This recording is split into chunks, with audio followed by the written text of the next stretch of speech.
What do you think the fall of America or democracy would look like?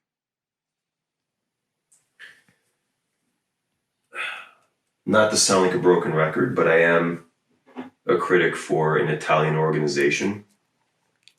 I think that the fall of most societies or civilizations happen in one of two ways. They either happen in the way that the Latin and Occidental side of the Roman Empire fell, or they happen in the way that the Oriental, Hellenistic side of the Roman Empire fell. That side of the Roman Empire fell in the 1450s when the Ottomans, who are a Muslim civilization led by Mehmet II, I want to say, literally succeeded in breaking through the walls of Constantinople, today Istanbul, which was a Christian Roman capital, and took over the place. That is not likely, by the way, to happen to the United States, at least not within anyone's great-grandchildren's lifetimes. We're just too much of a military power for that.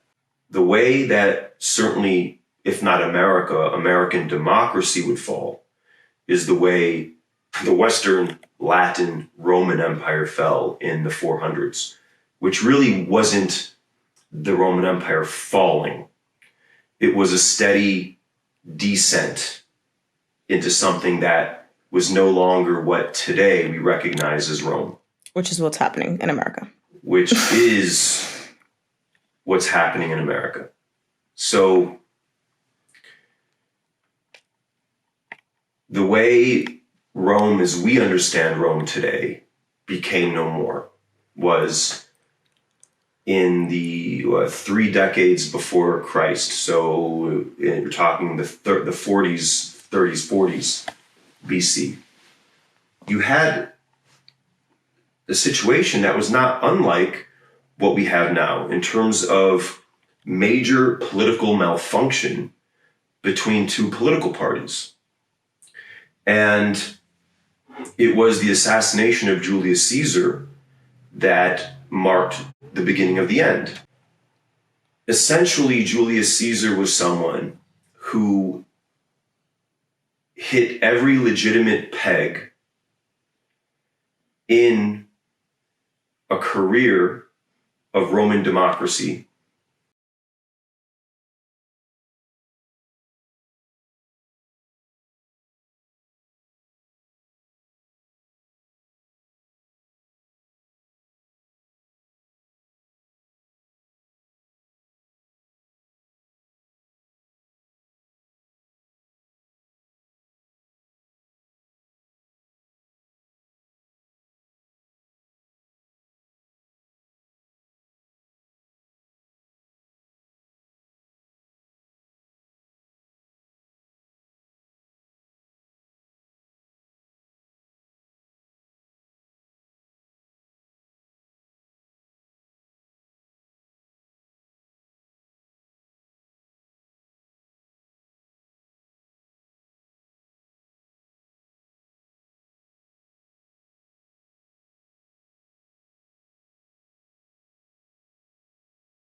And accumulated many political enemies.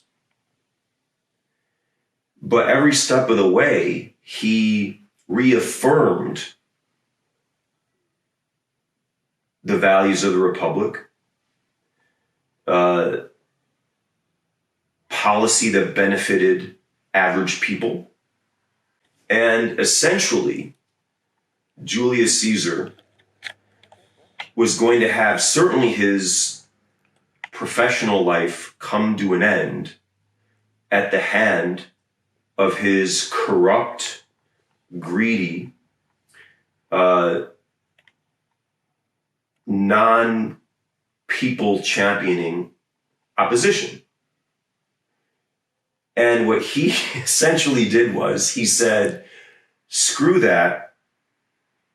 I'm going to consciously also now betray the democratic principles of the republic because I have the power to do so that I may save the republic.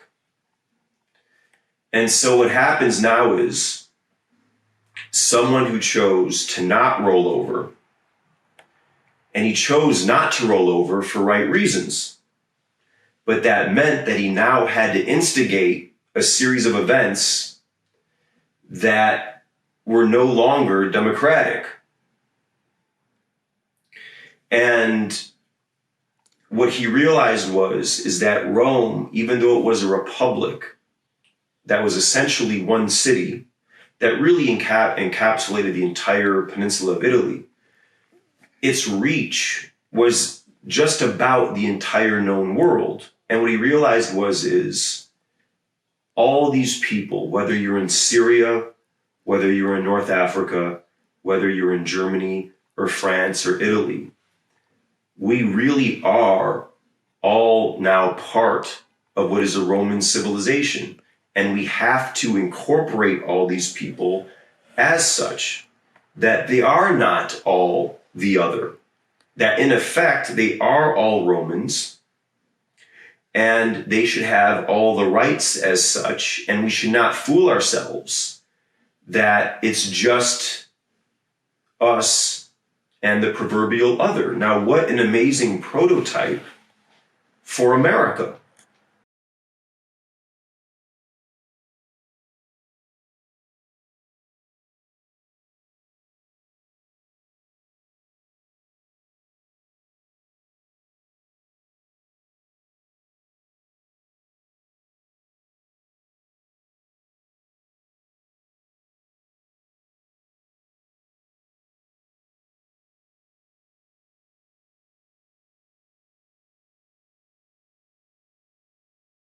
Every corner of America is the embodiment of a different culture, a different history, and different ethnicities.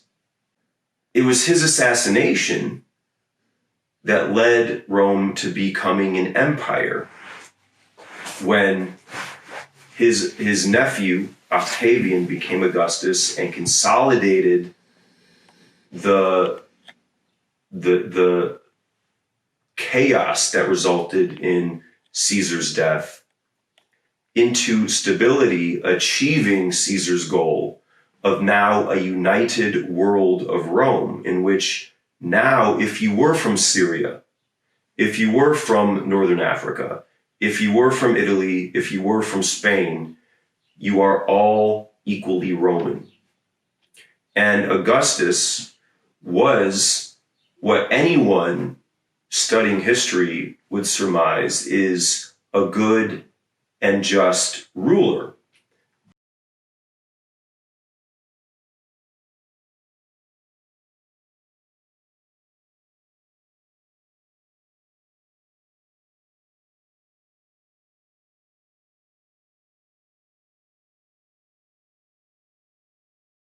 But what you have by now is the death of democracy. And so you better hope that the next ruler is also going to be good. What happens is, because it's the people now are no longer in charge. It's not really a representative government. And so by the time you have Caligula, you're talking 3 or so generations removed from Julius Caesar, who's trying to preserve people power, so to speak, against a political party that believes in exclusivity. You now have Caligula, who is sort of like Trump in that he's someone who is so unqualified to even grasp the notions that your civilization was founded on, let alone the ability to do the job as an executive. Someone who, again, almost as a matter of Tourette's, can't help but be so egotistical and so contrary to the rule of law that you may be talking about a mentally ill person or just a total fucking asshole. Not to conflate the two.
And that really, unbeknownst to the people living at the time, is the true beginning of the end. Even though the empire is going to last for several more centuries. So that now by the time it's the year 300 and the Emperor Constantine, and now you're talking about a Christian empire, when he moves the capital from Rome proper to Istanbul, he's not just by fiat saying, I'm moving the capital to another side of the world. By then, you've had centuries of a flow of culture and commerce and government and philosophical and consumeristic reality leaving its home in Rome to someplace else, where he then moves the empire so that 100+ years later in the 400s, Rome, even though everyone is in Rome and believes they're continuing Roman civilization, in their minds, the reality is it's no longer the same civilization that bears its name.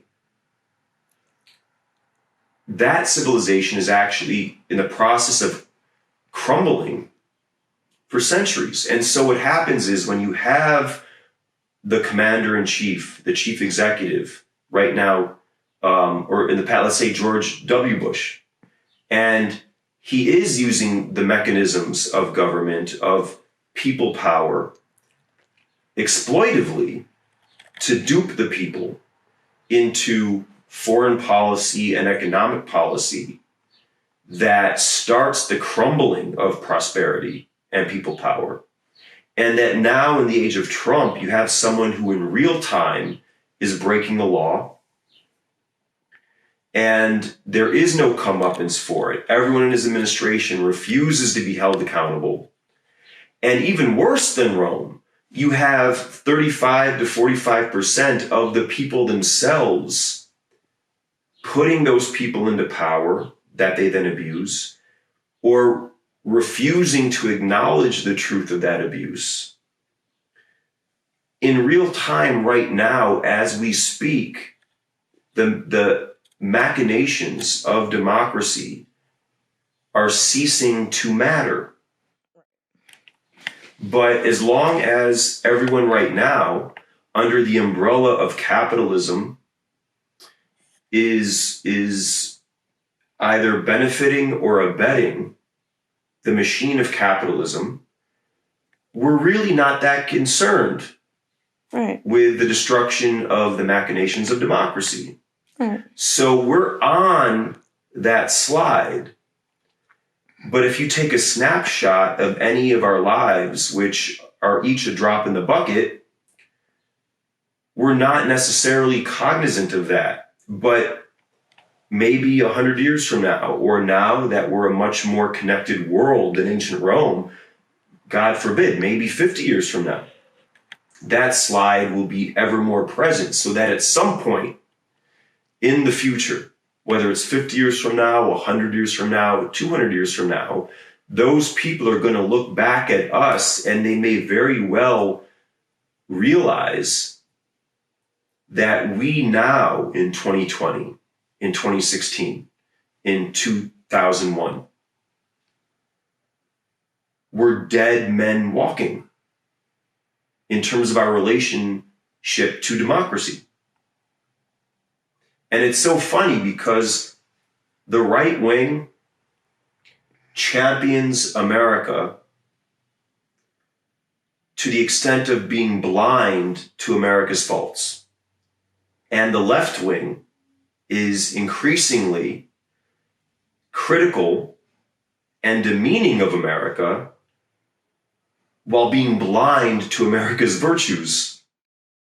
And so it's not as even cut and dry as the people in antiquity who, frankly, you had an army come to town telling you what's what, and you literally had no choice. We are a free people who are choosing these things ourselves. So we're even more psychologically fucked and actually complicit in what may amount to our own demise.